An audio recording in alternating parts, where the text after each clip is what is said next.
እስከ ቤይሉል ድረስ ማነው እስከ ጢዮ ድረስ ያለው በሙሉ በአውራጃዎች ያለው አፋር ነው። አፋር ደግሞ ማን ነው? 81 ላይ ነው ይሄ 81 ነው የምጽዋ ጦርነት ተካሄደ። ይሄን ካደረግን በኋላ ዳህላክ ሰፈርን፣ ምጽዋን ሰጠናቸው።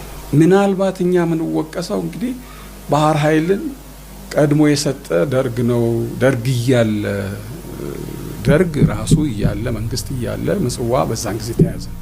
ይሄ ነው እኛ እንግዲህ ልንወቀስ የማንችልበት ምክንያት ወርደን ባለመዋጋታችን ርከቡን እዛ ጥለህ ልትዋጋ አትችልም። ይሄ ሎጂክ ነው፣ ዓለም አቀፍ ነው።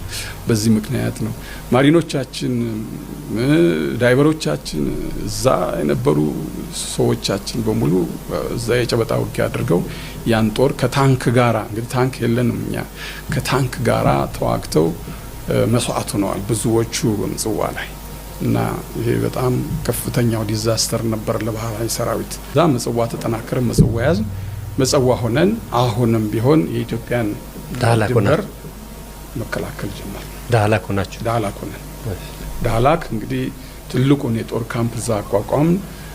ጦር መርከቦች በሙሉ አሁንም ቢሆን ከራስ ካሳር እስከ ራስ ዱሜራ አልተደፈረም፣ ሰላም ነው። ያሉ ነገሮችን በሙሉ በቁጥጥር ስር እናደርጋለን።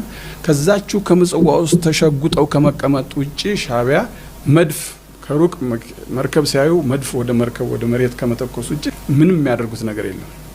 ዘ ኦንሊ ቲንግ ያው ምጽዋን ተቆጣጥረዋል። አሁን